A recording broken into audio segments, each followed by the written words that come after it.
নমস্কার বন্ধুরা, আমার রান্নাঘরে সবাইকে স্বাগত। নিরামিষ দিনে কি রান্না করব তা না ভেবে ঘরের যদি পনির থাকে তাহলে এই রান্নাটা করে দেখতে পারো। আশা করি তোমাদের এই রেসিপিটা ভালো লাগবে। তো চলো দেরি না করে কিভাবে এই নিরামিষ পনিরটা বানিয়েছি সেটা দেখে নিই। প্রথমে একটা মশলা তৈরি করব। মশলা তৈরি করবার জন্য এখানে 1 চামচ ধনে নিয়েছি, 1 চামচ জিরে নিয়েছি আর 2টো শুকনো লঙ্কা নিয়েছি। এটা এখন শুকনো খোলায় হালকা হালকা করে ভেজে নেব। যখন বেশ সুন্দর একটা গন্ধ আসবে তখন এটাকে নামিয়ে নেব। তো এখন একটু এটাকে 4-5 মিনিট মতো এটাকে ভেজে নেব।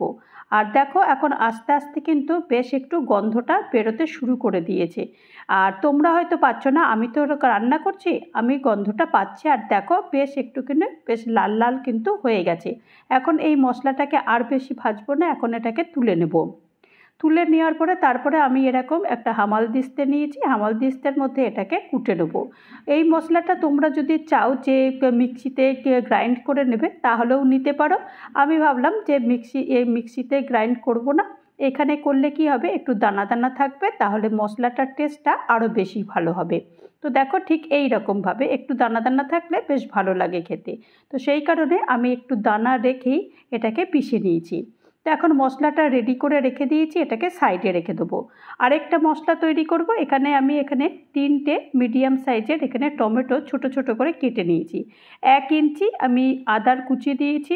আর এই 20-22টা মতো আমি এখানে গোটা কাজু নিয়েছি। আর ঝালের জন্য আমি এখানে 4-5টা আমি কাঁচা লঙ্কা দিয়েছি। আর 1 চামচ আমি পোস্ত আগে থেকেই জলে ভিজিয়ে রেখে দিয়েছিলাম যাতে বাটতে সুবিধা হয়। এখন সব উপকরণগুলো দিয়ে দিয়েছি। উপকরণগুলো দিয়ে দেওয়ার পর এটাকে স্মুথ একটা পেস্ট তৈরি করে নেব। পেস্টটা তৈরি করে এটাকেও এখন সাইডে রেখে দিলাম। আর এখন আমি এখানে 200 গ্রাম পনির নিয়েছি। 200 গ্রাম পনির নিয়ে আর আগে আমি এটাকে এরকম স্কোয়ার স্কোয়ার করে এটাকে কেটে নেব। তোমরা যেরকম তোমাদের পছন্দ সাইজ তোমরা সেই রকম করে নেবে। আমি মোটামুটি একটু স্কোয়ার মতো মিডিয়াম সাইজের, মোটামুটি যেটা একটুখানি বেশ ভালো লাগে সেই রকম ছোট ছোট করে আমি এখানে পনিরের টুকরোগুলো ছোট ছোট করে কেটে নিয়েছি। তো দেখো পনিরের টুকরো কাটা হয়ে গেছে। এখন এই পনিরগুলো যে খুব যে ছোট হয়েছে তাও নয়, আবার খুব যে বড় হয়েছে তাও নয়, একদম মিডিয়াম সাইজের পনিরগুলো কেটে নিয়েছি। এখন এই পনিরগুলোকে ভাজতে হবে। ভাজবার জন্য গ্যাসে কড়াই বসিয়ে দিয়েছি আর 2 চামচ আমি তেল গরম করতে দিয়ে দিয়েছি আর 1 চামচ ঘি দিয়ে দিয়েছি। যেহেতু নিরামিষ রান্না সেহেতু একটু ঘি না দিলে একটু বেশ ভালো লাগে না, তো সেই কারণে সামান্য একটুখানি ঘি দিয়ে দিয়েছি। দিয়ে দেওয়ার পরে তারপরে পনিরের টুকরোগুলো সব দিয়ে দিয়েছি। পনিরগুলো কিন্তু আমি একদম যে কড়া করে লাল লাল মতো করে ভাজবো তা নয়, সামান্য একটুখানি একটু লাল হলেই এই পনিরের টুকরোগুলো সব তুলে নেব। তবে আঁচটা কিন্তু আমার মিডিয়াম ফ্লেমে আছে, একদম কম আঁচে দেবো না। কম আঁচে দিলে কিন্তু পনিরগুলো ঠিক ভালো ভাজা হয় না। তো সেই কারণে এটাকে মিডিয়াম ফ্লেমে ভাজতে হবে। দেখো আমি শুধুমাত্র পনিরের গায়ে একটুখানি রং এসেছে, এই রকম অবস্থায় পনিরগুলো সব তুলে নিচ্ছি। পনিরগুলো সব তুলে নিয়েছি। এখন আমি রান্নাটা শুরু করে দেবো। তবে তেল আমি কিন্তু আর দেবো না, ওই তেলেই আমি গোটা গরম মশলা ফোড়ন দিয়েছি। গরম মশলাটা একটু হালকা ভেজে নেওয়ার পরে তারপরে যে টমেটোর পেস্টটা করেছিলাম সেই টমেটোর পেস্টটা পুরোটাই দিয়ে দেবো। টমেটোর পেস্ট দিয়ে দেওয়ার পরে ভালো করে তেলের সঙ্গে এটাকে মেশাতে হবে, কারণ তেল আর মশলা কিন্তু আলাদা হলে চলবে না। এখন পুরোটাই ভালো করে এটাকে তেলের সঙ্গে মেশাতে হবে। দেখো বেশ এটাকে ভালো করে এটাকে মেশানোর জন্য আমি এখানে 2 মিনিট ঢাকনাটা বন্ধ করে দিয়েছি, যাতে করে মশলাটা তেলের সঙ্গে ভালো মিশে যায়। দেখো মশলা মিশে গেছে আর ওপরে কিন্তু তেলটা পুরোটাই ভেসে এসেছে। তা এখন আরেকবার ভালো করে এটাকে নাড়তে হবে। নাড়তে নাড়তে যখন একদম পুরো তেলটা পুরো একদম ভেসে উঠবে তখন বোঝা যাবে যে পুরো মশলাটা কষানো হয়েছে। এখন এখানে আমি 2 চামচ আমি টক দই আগে থেকেই ফেটিয়ে রেখেছিলাম, কারণ ফ্যাটানো দই দিতে হবে। ফ্যাটানো দই না দিলে এখানে হঠাৎ করেই আমরা যদি টক দইটা দিয়ে দিই তাহলে কিন্তু ছানা কেটে যেতে পারে। তো সেই কারণে আগে থেকেই ভালো করে টক দইটাকে ফেটিয়ে দিতে হবে।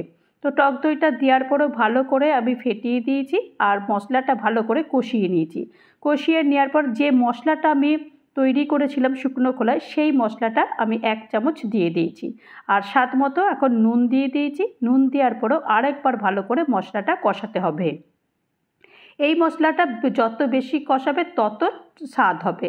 আর এখন স্বাদের ব্যালেন্স করবার জন্য আমি এখানে 1 চামচ চিনি দিয়েছি। যেহেতু টক দই দিয়েছি, টক দই দিলে একটুখানি সামান্য চিনি না দিলে একদম খাবারের পুরো ব্যালেন্সটা বজায় থাকে না। এখন ঢাকনা বন্ধ করে দিয়েছি এই 2 থেকে 3 মিনিটের জন্য। দেখো আমি ঢাকনা খুলে দিয়ে আরেকবার দেখাচ্ছি, পুরো মশলা কষে গেছে আর তেলটা কিন্তু ওপর থেকে পুরো একদম ভেসে এসেছে। তার মানেই বোঝা যাচ্ছে যে মশলাটা পুরোপুরি সুন্দরভাবে কষে গেছে আর কালারটাও দেখো অনেক সুন্দর হয়েছে। তো এখন এটাকে আরেকবার ভালো করে একটুখানি নেড়ে চেড়ে দিচ্ছি।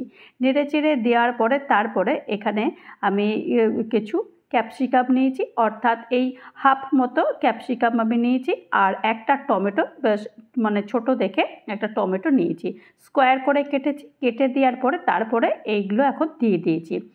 দিয়ে হালকা 5 থেকে 6 মিনিট মতো এটাকে একটু নাড়াচাড়া করে নিই। নাড়াচাড়া করার পর তারপরে এখানে আমি পরিমাণ মতো এখানে একটু জল দেবো। জলটা বেশি দেবো না, কারণ গ্রেভিটা আমি কিন্তু খুব একদম মানে বেশি ঝোল মতো করব না, এটা একটুখানি মাখা মাখা মতো হবে, কারণ পনিরের বেশি ঝোল ভালো লাগে না, একটু মাখা মাখা হলেই বেশি ভালো লাগে। তো এখন এটাকে ফুল ফ্লেম দিয়ে এটাকে ফুটতে দিয়েছি। ফোটার পরে তারপরে ভেজে রাখা পনিরগুলো আমি সব দিয়ে দিয়েছি। দিয়ে দেওয়ার পরে ভালো করে পনিরগুলো একটু মিশিয়ে দিতে হবে, কারণ পনিরের মধ্যেও পুরো মশলা না ঢুকলে তাহলে কিন্তু খাবারের মানে স্বাদটা একদমই ভালো লাগবে না। তো সেই কারণে পনিরগুলো ভালো করে এটাকে নেড়ে চেড়ে দিচ্ছি। এখন ঢাকনা বন্ধ করে দেবো এই 5 মিনিটের জন্য। 5 মিনিট পর আমি ঢাকনা খুলে দিয়েছি আর দেখো পনিরগুলোও কিন্তু বেশ একদম বড় বড় হয়ে গেছে সাইজে, আর ক্যাপসিকাম আর টমেটোও কিন্তু বেশ একদম দানা দানায় মতো শক্তই রয়েছে। এখন সবশেষে আমি এখানে একটু ফ্রেশ ক্রিম দিচ্ছি। ফ্রেশ ক্রিম 2 চামচ মতো দিয়ে দিয়েছি। যদি তোমাদের কাছে ফ্রেশ ক্রিম না থাকে তাহলে এটা দেওয়ার আর দরকার নেই, এটা অপশনাল। এটা আমি একটু ভালো লাগবে, কালারটা একটু আরও সুন্দর আসবে, সেই কারণে আমি এখানে ফ্রেশ ক্রিম অ্যাড করেছি। তো ফেস ক্রিমটা দিয়ে দিয়েছি। দিয়ে দেওয়ার পরে তারপরে আরেকবার ভালো করে নেড়ে চেড়ে দিয়েছি।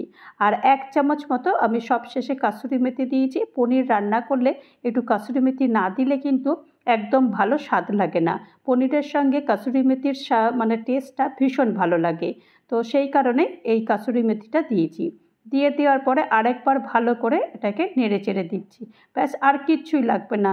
দেখলে কতটা তাড়াতাড়ি আর কতটা সুন্দরভাবে পনিরের এই নিরামিষ রান্নাটা মানে শেষ হয়ে গেল।